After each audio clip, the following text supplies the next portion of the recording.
नमस्कार बच्चों। तो हमने पिछले पीरियड में देखा था कि सूची पद्धति में कैसे लिखते हैं। ओके, दूसरे सवाल तक हो गया था अपना। आज हम तीसरा देखेंगे। देखिए क्या दिया है, किन्हीं दो समुच्चयों को सूची पद्धति या गुणन पद्धति से लिख दीजिए। ओके, तो कोई भी दो समुच्चय अपने हिसाब से लिखने का है, इसमें कोई दिक्कत नहीं है। तो ये मैं आपको बता देता हूँ कहाँ से लिखना है। ओके, तो देखिए यहाँ पर जैसे आपको ये दिया गया है उदाहरण में, ये दिया है, पहला ये लिख दीजिए, दूसरा ये लिख दीजिए, तो भी तुम्हारा आपका वो जो अपने मन से लिखना है वो हो जाएगा। तो क्या करना है, तीसरे में आपको ये और ये लिखना है। समझ में आया? अब मैं आगे चलता हूँ। चौथा सवाल, निम्नलिखित समुच्चय सूची पद्धति में लिखिए। ये आपको देखना है। तो निम्नलिखित समुच्चय यहाँ पर दिए गए हैं। भारतीय सौर वर्ष के सभी महीनों का समुच्चय। तो जैसे कि आप जानते हैं अंग्रेजी में जनवरी, फरवरी, मार्च, अप्रैल ऐसे होता है। तो ऐसे इंडियन या हिंदुस्तान में या भारतीय कैलेंडर के हिसाब से उसको चैत्र, बैसाख, आषाढ़, सावन, भादव ऐसे सब लिखते हैं। तो देखिए, चलिए उसको शुरू करते हैं कैसे लिखना है।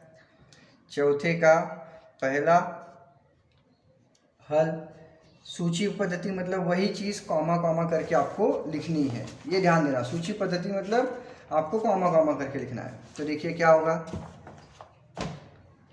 मान लिया वो समुच्चय का नाम दे दिया हमने ए, तो क्या आएगा, चैत्र, बैसाख,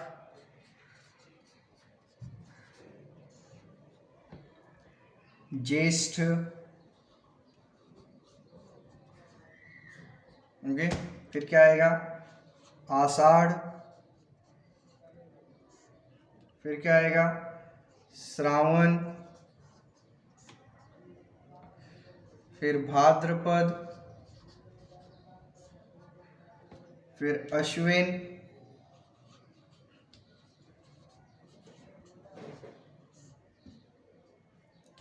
कार्तिक,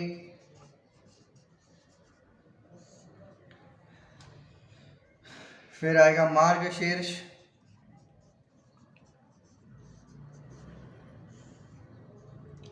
फिर आएगा पौष, माघ और फाल्गुन। क्लियर? तो ये पूरा यहाँ से लेके ये सब चीज़ें उसके अंदर आ जाएंगी। तो उसको आपको सूची पद्धति में लिखना है। समझ में आया? अब आगे नेक्स्ट क्वेश्चन देखेंगे। नेक्स्ट क्वेश्चन देखिए क्या दिया है यहाँ पर,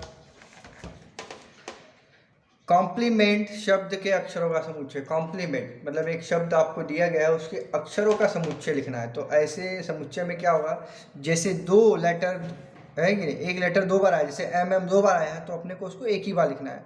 ई दो बार आया है तो उसको एक ही बार लिखना है। तो देखिए कैसे लिखेंगे उसको।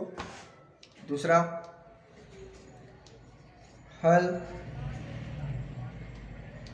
जैसे समुच्चय का नाम ले लिया बी, तो क्या आ जाएगा, COMPLEMENT।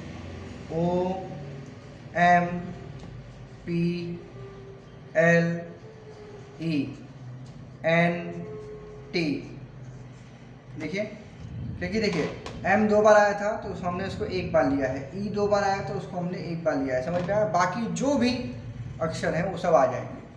क्लियर? ये आगे पीछे हो सकते हैं लेकिन रहेगा यही घटक, दूसरा घटक नहीं होगा।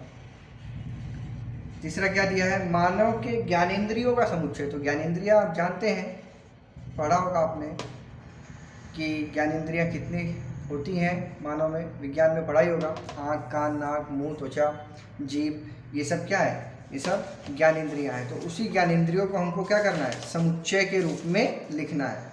तो देखिए उसको लिखेंगे, नाक, कान, आँख, फिर जीभ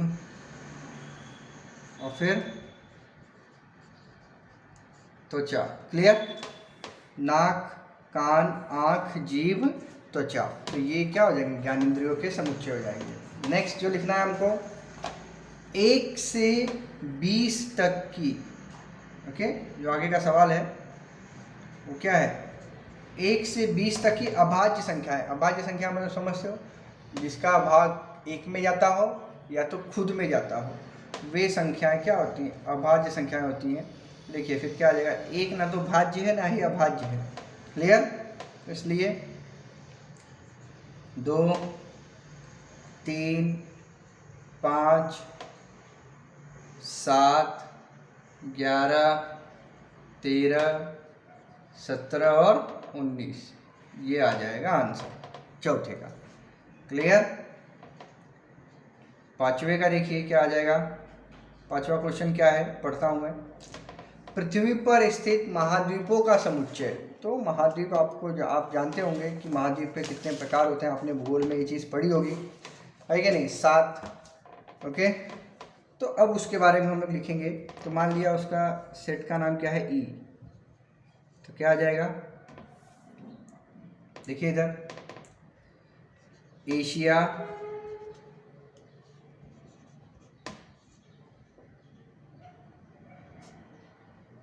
क्लियर? फिर आ जाएगा अफ्रीका,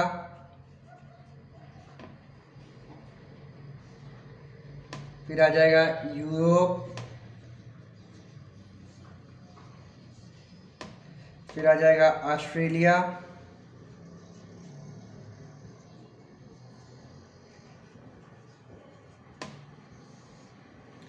फिर आ जाएगा दक्षिण अमेरिका, दक्षिणी अमेरिका, और फिर उसके बाद आ जाएगा उत्तरी अमेरिका।